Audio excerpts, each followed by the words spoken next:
संसाराचे अधिकारी म्हणून ते समजा जगात आहेत, किंवा संसार त्याग करून धार्मिक चिंतनात ते समजा आपले मन आयुष्य घालवितात. मात्र आपल्या अंगीकृत कार्यात त्याने आपले अंतःकरण ओतले पाहिजे. भगवंत म्हणतात की बाबा तुम्ही एका अधिकारी आहात, व्यापारी आहात, किंवा काही समजा कोणताही समजा कारागीर करता असेल, किंवा संसाराचा त्याग केला असेल, तर त्याच्यासाठी समजा काय केलं पाहिजे, संसाराचा त्याग करूनही समजा चिंतनात आपले आयुष्य घालव. मात्र आपल्या अंगीकृत कार्यात समजा त्याने आपले अंतःकरण ओतले पाहिजे. आपण जे करतो ते अगदी मनापासून समजा केलं, मग तो संन्यासी असो गृहस्थी असो, पण त्याने आपले अंतःकरण समजा आपले जे कार्य आहे ते कार्य कोणते का असना, ते कार्य अगदी समजा अंगीकृतपणे म्हणजे चांगल्या तऱ्हेने, म्हणजेच आपण करत असलेले जे कार्य कोणता का आपला हुद्दा असेल ते हुद्दा सोडण्याची आवश्यकता नाही, ते करू शकता, करा, अवश्य करा. पण त्याच्यामध्ये काय असलं पाहिजे, सदाचरण असलं पाहिजे, नीतिमत्ता असली पाहिजे. असा हा भगवंताचा धम्म आहे. त्याने मेहनती आणि उत्साही असले पाहिजे. आणि कोणतंही काम करत असताना, काम छोटा असो या मोठा असो, पण नेहमी माणसानं उत्साही असलं पाहिजे. आळसानं कोणतंही काम करता कामा नये. काम छोटा असो या मोठा असो, नेहमी माणसानं कसं असलं पाहिजे, उत्साही असलं पाहिजे. उत्साहाने केलेलं काम व्यवस्थित होत असतं. तर खिन्न समजा नेहमी समजा खिन्न जर असेल तर त्याच्याकडनं काम मात्र बरोबर होत नाही. त्याच्यासाठी भगवंत म्हणतात की तुम्ही नेहमी कावा उत्साही असलं पाहिजे. पाण्यात वाढणाऱ्या परंतु पाण्याचा स्पर्श न होणाऱ्या कमलाप्रमाणे असते. जरी तुम्ही संसारात असलात तर संसाराला चिटकून न राहता, म्हणजे तृष्णेचा त्याग करा. ज्याप्रमाणे समजा कमळाचं फूल पाण्यात असूनही समजा त्याला पाण्याचा संसर्ग होत नाही, त्याच्यावर पाणी बिलकुल थांबत नाही. याप्रमाणे तुम्ही जर संसारात असाल तरी सुद्धा काय केला पाहिजे, तृष्णेचा त्याग केला पाहिजे आणि सदाचाराचं जीवन जगलं पाहिजे. कोणता का हुद्दा असे ना, पण ते सदाचारानंच करावं, सदाचाराचा अवलंब करून करा, असं भगवंताचा धम्म भगवंत सांगत आहे. जीवन संघर्षात कोणाचाही द्वेष, जीवन संघर्षामध्ये कोणाचाही द्वेष करीत नसतील आणि या जगात स्वार्थाचे नव्हे तर परमार्थाचे जीवन समजा जगत असतील तर आनंद आणि शांती समाधानी खात्रीने त्याच्या मनात वास करतो. परमार्थ म्हणजे समजा धर्म. कोणता धर्म? सत्य धर्म. ज्या टायमाला समजा तुम्ही स्वार्थाचे नव्हे तर परमार्थाचे जीवन जगत, परमार्थाचे म्हणजे समजा धम्ममय जीवन जगत असाल तर आनंद आणि शांती समाधान ही खात्रीने समजा याच्या मनात वास करत असते. त्याच्या मनात समजा आनंद काय तो, आनंद आणि शांती त्याच्या मनामध्ये खात्रीने वास करते. कधी तर समजा त्याचं समजा तो नेहमी धम्मामध्ये मग्न असतो. भगवंतानी समजा जे काही सांगितलं त्याचं समजा पालन करण्यात समजा आपलं कार्य करत असतो. जे समजा हुद्दा कोणतं काय असे ना, पण त्याच्यामध्ये समजा भगवंतानी सांगितलं धम्म आहे, जो नियम आहे त्या नियमाचं पालन करत असेल तर तो नेहमी काय असेल समजा त्याच्या मनात नेहमी आनंदच वास करत असेल. असं खात्रीने भगवान सांगतात की खात्रीने त्याच्या मनामध्ये नेहमी आनंदच वास करेल. अनाथ पिंडिकाच्या सत्याचे दर्शन सर्वोत्कृष्ट असे साधे आणि शानपणाचे असल्याचे दिसून आले. भगवंताला काय वाटलं की अनाथ पिंडिकाला काय सत्याचे दर्शन आणि सर्वोत्कृष्ट साधे आणि शानपणाचे असल्याचे दिसून आले. भगवंताने अनाथ पिंडिकाला सांगितले की तुम्ही घर सोडण्याची काही आवश्यकता नाही, तुम्ही घरी राहूनही परमार्थ म्हणजे धम्म शिकवू शकता, धम्माच्या मार्गाचं अनुसरण करू शकता. तुम्ही दानी आहात, तुम्ही समजा हे तुमचं कसं सदाचाराचं जीवन जगून तुम्ही कार्य करतात, त्याच्यामुळे सुद्धा तुम्हाला परित्याग करण्याची काही आवश्यकता नाही असं भगवंताने त्या अनाथ पिंडिकाला सांगितले आहे. याप्रमाणे खऱ्या तत्वज्ञानात स्थिर झाल्यामुळे त्याने भगवान बुद्धाच्या चरणाशी मस्तक नमिले आणि हात जोडून त्याने त्याला उपासकाच्या दीक्षेची विनंती केली. त्या अनाथ पिंडकानं लाटला भगवंताला काय सांगितलं की भगवंत, तुमच्या खऱ्या ज्ञानामध्ये मी स्थिर झाले आहे. मला आपल्या बुद्धाच्या चरणाशी नतमस्तक नमून म्हणत आहेत की हात जोडून ती समजा विनंती करून म्हणत आहेत की भगवंत, मला आपला अजन्म उपासक म्हणून माझा स्वीकार करावा, असं कोण अनाथ पिंडक भगवंताला म्हणत आहे. राधा प्रसेनजित याची धम्मदीक्षा, आणि तेथील राजा कोण होता? राधा प्रसेनजित होता. त्यावेळेस अनाथ पिंडक हा कोण होता? तो कोट्याधीश असा माणूस होता, आणि अनाथ पिंडक हा तेथील राजा होता. तर अनाथ पिंडक आणि भगवंत याची समजा चर्चा होती. नंतर भगवान बुद्ध आल्याच्या ऐकून राधा प्रसेनजित आपल्या राज्यशाही इतमानास जेतवनात विहारात गेला. हात जोडून समजा वंदन करतो म्हणाला. त्या काळचे मोठमोठे राजे किंवा भगवंत या ठिकाणी आलेले आहेत असं म्हणल्यानंतर आपल्या लवा जम्यासह जायचे, पण लवा जवाखाली अंतरावर सोडून ते पायी चालत जायचे, आणि पायी चालत जाऊन भगवंताच्या चरणाजवळ नतमस्तक होऊन बाजूला बसायचे. हे असे मोठमोठे राजे. तेव्हा हा अनाथ पिंड कसा समजा तसा समजा भगवंताकडे गेला, आणि समजा त्याने वंदन करतो म्हणाला. काय म्हणाला बघा, माझे हे क्षुद्र आणि अप्रसिद्ध राज्य खरोखर आज भाग्यवान झाले आहे. तो भगवंताला म्हणत आहे, भगवंत, क्षुद्र म्हणजे हे हलक्या दर्जाचे आणि अप्रसिद्धाचे समजा हे राज्य कसे आहेत? आज प्रसिद्ध पावले आहे, आज भाग्यवान झाले आहे, कारण तुम्ही आल्यामुळे समजा मी कसं मला भाग्य लाभलं, असं अनाथ पिंडकाला भगवंताला म्हणायचं आहे. कारण आपल्यासारख्या सत्याचाराचा धर्मराज जगन्नायक उपस्थित असताना या राजावर आपत्ती आणि संकटे कसे कोसळतील. आणि तो म्हणत आहेत की आपण जगतचे नायक आहात, जगत नायक आहात, तर आपल्यासारखे धर्मराज असताना आमच्या राज्यावरती समजा कसल्याही प्रकारचं संकट कोसळणार नाही, असं अनाथ आपलं राजा प्रसेनजित भगवंताला म्हणत आहेत. ज्या अर्थी आता मला आपल्या पवित्र चरणाचे दर्शन झाले आहे, त्या अर्थी आपल्या धर्म अमृताचे प्रशान करू द्या. मला आपल्या समजा चरणाचे दर्शन झाले, ज्या अर्थी मला आपल्या धर्म चरणाचे समजा काय झालेले दर्शन झालेले आहे, त्या अर्थी मला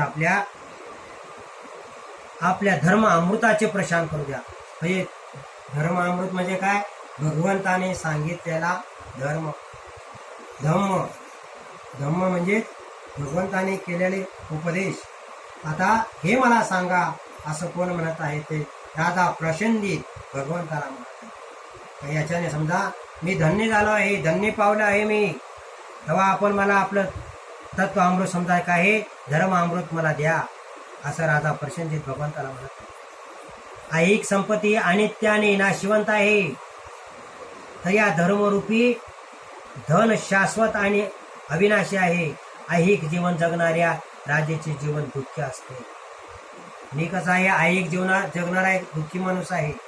तेव्हा भगवंत आपला हा शाश्वत धर्म आहे, या शाश्वत धर्माचे मला काय तुम्ही धर्म सांगा. तुमचा हा धर्म शाश्वत आहे, दुःखातून मुक्त करणारा हा तुमचा धर्म आहे, तेव्हा तुम्ही मला सांगा, तर राधा प्रसेनजित म्हणत आहे. परंतु पवित्र जीवन जगणाऱ्या सामान्य माणसाला मन शांती लाभते. परंतु पवित्र जीवन जगणाऱ्या सामान्य माणसाला देखील शांती मिळते. कशामुळे?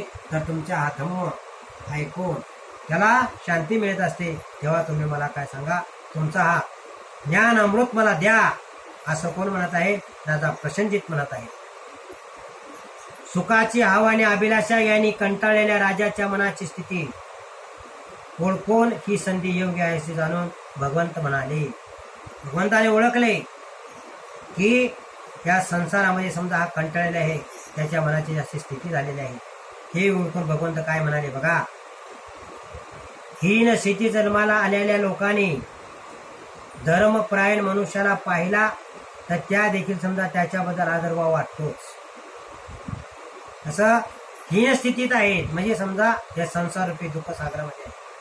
म्हणजे एखाद्याने समजा अशा धर्मपरायण माणसाला जर पाहिलं तर त्याच्याबद्दल त्याच्या मनामध्ये आदरच उत्पन्न होतो.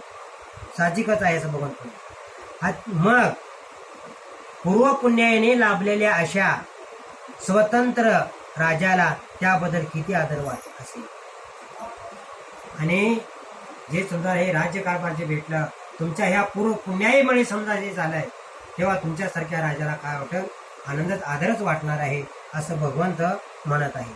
आणि म्हणून मी माझा धम्म थोडक्यात समजावून सांगत असताना महाराजांनी माझे नीट लक्षपूर्वक ऐकावे व आत्मसात करावे. भगवंत राजा प्रसन्नतेला म्हणाले की महाराज मी आपला धम्म आपल्याला थोडक्यात सांगत आहे तेव्हा आपण लक्षपूर्वक ऐका आणि आत्मसात करा असं भगवंत राजा प्रसन्नतेला म्हणत आहे. आपली समजा बरी वाईट कृत्ये नेहमी छायाप्रमाणे आपला पाठपुरावा करतात. आपण जे काय कृत्य करतो ते समजा जशी आपली सावली आहे त्याप्रमाणे आपला काय करतात, आपला पाठलाग करत असतात असं भगवंत म्हणत आहे. सर्वात आधी गरज कशाची असेल तर ती करुणामय हृदयाची. महाराज तुमच्यासारख्या राजाला कशाची गरज असेल तर करुणामय हृदयाची गरज आहे. आपल्या प्रजाजनांना एकुलत्या एक मुलाप्रमाणे माना. भगवंत म्हणतात की ज्याप्रमाणे आई आपल्या एकुलत्या एक मुलाला मानते त्याप्रमाणे तुमची जी प्रजा आहे त्या प्रजेला याप्रमाणे तुम्ही माना. त्याच्यावर जुलूम करू नका. राजाला भगवंत म्हणतात की त्या प्रजेवर तुमच्या जुलूम करू नका, त्याचा नाश करू नका. आपल्या शरीराचा प्रत्येक अवयव आपल्या ताब्यात ठेवा.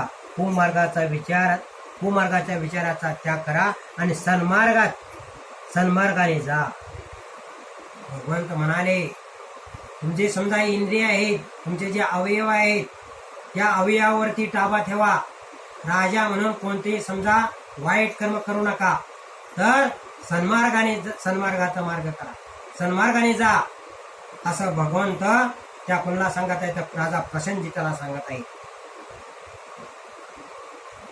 दुसऱ्याने पायदळी तुडवून स्वतः उच्चपदी चढू नका. तुम्ही राजे आहात तेव्हा दुसऱ्याला समजा मी राजा आहे त्या मनामध्ये अशा प्रकारचा अहंकार ठेवून दुसऱ्याला पायदळी तुडवू नका आणि तुम्ही उच्चपदी जाऊ नका.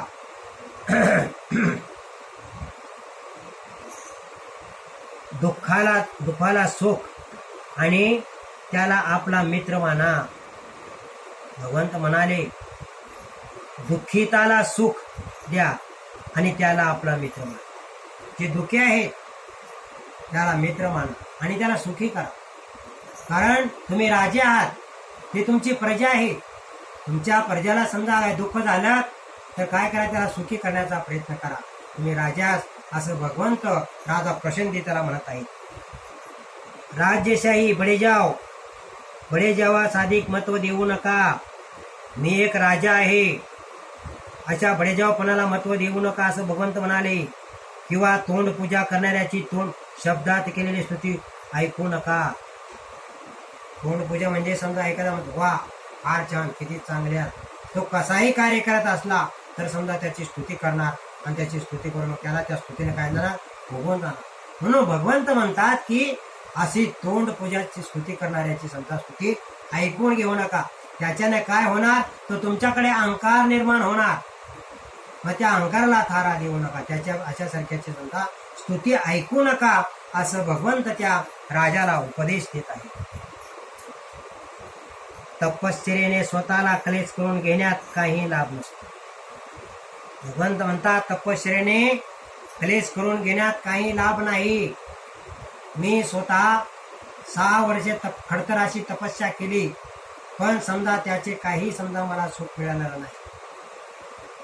त्याच्यासाठी भगवंत म्हणतात समजा तपश्चर्येत काही लाभ नाही. म्हणून धम्माचे चिंतन करा, सदाचरणाच्या नियमाचे महत्व ओळखा. म्हणून भगवंत म्हणतात की असे खडतर तपश्चर्यामध्ये काय फायदा नाही. धम्माचे चिंतन करा आणि सदाचाराच्या मार्गाचा अवलंब करा. महाराज सदाचाराच्या मार्गाचा अवलंब करा असे भगवंत राजा प्रसन्नजिताला म्हणत आहेत. दुःखांचे व अनिष्ट गोष्टीचे पर्वत समजा आपल्या भोवती सर्वत्र उभे आहे. दुःखाचे आणि ज्या काय समजा अनिष्ट गोष्टी आहेत त्याचे समजा मोठमोठे डोंगर आपल्या समोर उभे आहेत. आणि खऱ्या धम्माचा विचार केल्याने समजा त्यातून त्याची सुटका होऊ शकेल. जर एवढे मोठे समजा दुःखाचे डोंगर उभे आहेत पण त्यातून समजा धम्माचा जर विचार केला तर समजा ते काय होणार, तुम्ही याच्यातून तुमची मुक्तता होऊ शकेल असं भगवंत राजा प्रसन्नजिताला म्हणत आहे. मग अन्याय करण्यात काय फायदा आहे? मग अन्याय कशाला करायचा? अन्याय करू नका. सर्व शहाणे लोक शारीरिक सुखोपभोगाची अपेक्षा करतात, ते काम औषधाचा तिरस्कार करतात आणि पवित्र जीवनाचा अवलंब करतात. शहाणे लोक काय करतात? शारीरिक सुखोपभोगाची काय करतात? उपेक्षा करतात आणि काम वासनाचा तिरस्कार करतात. काम वासनेचा तिरस्कार करतात आणि पवित्र जीवनाचा अवलंब करतात आणि पवित्र जीवन जगतात. असं कोण म्हणत आहेत? भगवंत राजा प्रसन्नजिताला म्हणत आहे. झाडाला आग लागली तर त्याच्यावरील पक्षी राहू शकतील काय? जिथे वासना असते तिथे सत्य राहू शकत नाही. ज्याप्रमाणे झाडाला आग लागली तिथे समजा पक्षी थांबत नाही, त्याचप्रमाणे जिथे वासना आहे तिथे सत्य राहू शकत नाही. जिथे समजा तुमच्या मनावर मळ आहे, तुमचं मन समजा दूषित आहे, तिथं सत्य टिकूच शकत नाही. असं भगवंतांना काय म्हणतात की पक्षाचं उदाहरण दिले. ज्या झाडाला आग लागली त्या झाडावरची समजा पक्षी निघून जातात. त्याप्रमाणे तुमच्याकडे जर वासना असेल तर तुमच्याकडे सत्य येऊ शकत नाही असं भगवंत सांगत आहे. हे ज्ञान ज्याला नाही तो विद्वान मनुष्य जरी खुशी म्हणून त्याची स्तुती होत असली तरी समजा तो अज्ञानात आहे. आणि अशा माणसाची समजा एखादा ऋषी बी असला आणि त्याची समजा स्तुती होत असली आणि त्याच्याकडे समजा त्याचं मन जर शुद्ध नसेल तर तो काय आहे? तो अज्ञानच आहे. तरी मोठा ऋषी असला आणि त्याच्याकडे समजा अशा प्रकारचा त्याचे चित्त छूट नसेल, सदाचाराचा मार्ग नसेल तर काय आहे? तो एक समजा तो अज्ञानच आहे असं भगवंत कोणाला म्हणत आहेत? राजा प्रसन्नजिताला सांगत आहे. ज्याला हे ज्ञान झाले आहे त्याला प्रज्ञा प्राप्त होते. आणि ज्याला या गोष्टीचं ज्ञान आहे मी सदाचाराचा अवलंब करत आहे का नाही आणि समजा त्याच्याकडे सत्य आहे, याला समजा ज्ञान प्राप्त. जो सदाचाराचं जीवन जगत आहे, भगवंताने सांगितलेल्या धम्माच्या मार्गाचा अवलंब करत आहे, धम्म जाणून घेत आहे आणि त्या प्रकारची वाटचाल करत आहे, त्यालाच समजा काय हे ज्ञान, त्यालाच प्रज्ञा प्राप्त होते. अन्यथा कोणालाही समजा प्रज्ञा प्राप्त होत नाही असं भगवंत म्हणत आहे.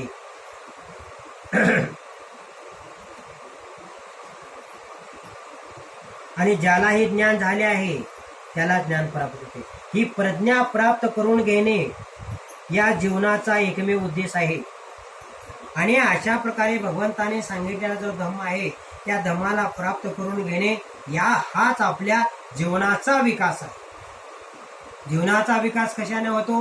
भगवंताच्या धम्माच्या मार्गाचा अवलंबन करून आपण आपल्या जीवनाचा विकास करून घेऊ शकतो. ज्याला समजा धम्मच माहीत नाही, जो जाणूनच घेत नाही, त्याच्या जीवनाचा विकास होणे खचित होणारच, मुळीच त्याच्या जीवनाचा विकास होणार नाही. त्याच्यासाठी भगवंताने सांगितलेल्या धम्माच्या मार्गाचा अनुसरण करा. अनुसरण करून समजा सदाचाराचा मार्ग स्वीकारा आणि सदाचाराचा मार्ग स्वीकारून हा भगवंताचा धम्म जाणून घेणे, समजा जाणून घेण्याची तुमच्याकडे समजा काय प्रज्ञा जागृत आहे. अन्यथा भगवंताचा धम्माच्या मार्गाचा अनुसरण असेल तर तुमच्याकडे समजा त्या प्रकारची प्रज्ञा तुम्हाला उत्पन्न होणार नाही. त्याला हे ज्ञान आहे, त्याला समजा प्रज्ञा प्राप्त. ही प्रज्ञा प्राप्त करून घेणे म्हणजेच का एकमेव हा उद्देश आहे. जिच्याकडे दुर्लक्ष करणे म्हणजे जीवनाची अपेक्षाच आहे. आणि आज भगवंताने सांगितलेल्या अशा धम्माच्या मार्गाचा अनुसरण करण्याचं समजा दुर्लक्ष केले तर तो जीवनात यशस्वी होऊ शकत नाही, अयशस्वीच होऊ शकतो. जीवनात यशस्वी होण्यासाठी भगवंताने सांगितलेला जो सदाचाराचा मार्ग आहे, या सदाचाराच्या मार्गाचा अवलंब केला पाहिजे. सदाचाराच्या मार्गाचा आपल्याकडे जे वाईट विचार आहे, या वाईट विचाराचं हनन केलं पाहिजे. म्हणजे याचं समजायला आपल्यातून काढून टाकले पाहिजे आणि आपलं मन शुद्ध केलं पाहिजे. आपलं मन शुद्ध केल्यानंतर आपल्याकडे समजा सत्य असतं आणि आपल्याकडे जर सत्य असेल तर तुम्हाला ज्ञानाची प्राप्ती होऊ शकते. त्याच्यासाठी आपण भगवंताने सांगितलेला हा धम्माचा मार्ग, हा सत्याचा मार्ग आहे. या सत्याच्या मार्गाचा अवलंब केला पाहिजे आणि अशा प्रकारचं जाणून आपल्याला प्रज्ञा कशाने प्राप्त होईल तर भगवंताच्या धम्माच्या मार्गाचं अनुसरण केल्यानंतर आपल्याला प्रज्ञा प्राप्त होईल, असं भगवंत कोणाला सांगत आहेत? दादा प्रसन्नजिताला सांगत आहेत. सर्व पंथाची शिकवण याच्यावरच केंद्रित झाली पाहिजे, कारण त्याच्या खेरीज ज्ञान अशक्य आहे. जे बी काही समजा पंथ असतील त्या सर्व पंथाची शिकवण अशाच प्रकारची असली तर सर्व जग काय होईल? धम्ममय होईल. सर्व जग जर धम्ममय झाले तर त्याला समजा ज्ञान हे होणारच. ज्ञान होणार नाही अशी शक्यता नाही, त्याला ज्ञान होणारच असं भगवंत या ठिकाणी सांगतात.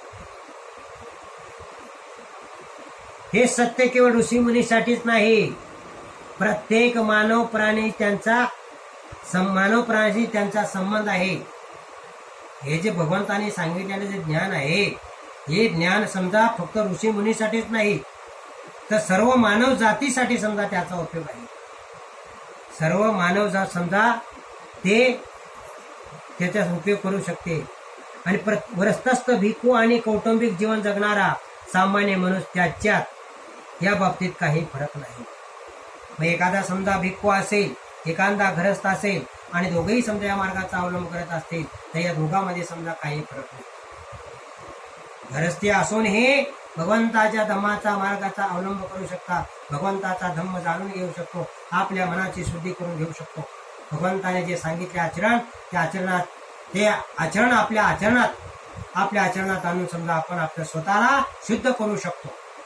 म्हणून भगवंत म्हणत आहेत की हे श्रमण आहे, म्हणजे समजा एखादा भिक्खू आहे किंवा एखादा उपासक आहे, या दोघांमध्ये समजा काहीच फरक नाही. दोघेही जर समजा अशा प्रकारचे समजा आचरण करत असतील तर त्या दोघांमध्ये समजा काही फरक नाही, दोघे सारखेच आहेत असं भगवंत दादा प्रसन्नजिताला पटवून देत आहेत. ऋषीच्या व्रतस्थ भिक्खू आणि कौटुंबिक जीवन जगणाऱ्या समजा सामान्य मनुष्यांच्यात या बाबतीत काही फरक नाही. ऋषीचाही समजा अधोगती होऊ शकते आणि सामान्य कुटुंब असेल माणसेही समजा ऋषी पदाला पोहोचू शकते.